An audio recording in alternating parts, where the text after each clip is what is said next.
Dawanau Market, le plus grand marché de céréales d'Afrique. Malam Aladji Ibrahim a licencié les 3/4 de son personnel.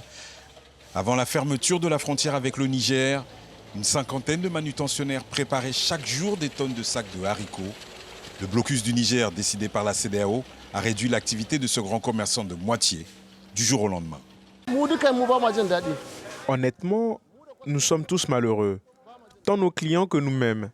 Les fournisseurs ne sont pas contents et tant que nous ne recevons pas de commandes, ils ne font pas de bénéfices. Donc nous sommes tous perdants.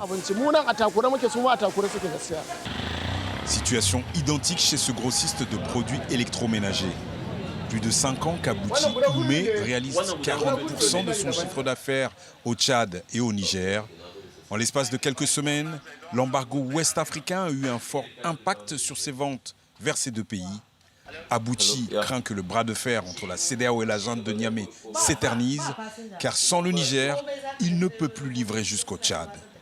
Je suis sûr que nous pouvons survivre sans le Niger, mais nous nous en sortons mieux avec. Aucune entreprise n'aimerait perdre 30% de sa clientèle. C'est énorme.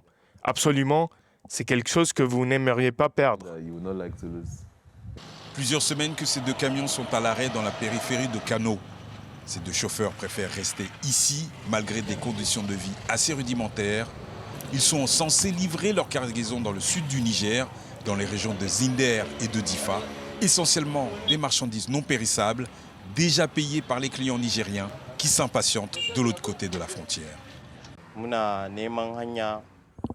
Nous sommes coincés ici. Nous essayons de partir sans succès. Et cela ne sert à rien d'aller attendre à la frontière. Nous sommes donc restés près de chez nous.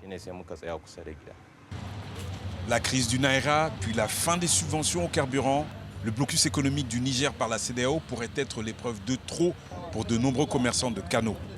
La question de la survie pourrait bientôt se poser pour des dizaines de milliers de PME dans ce hub économique du nord du Nigeria.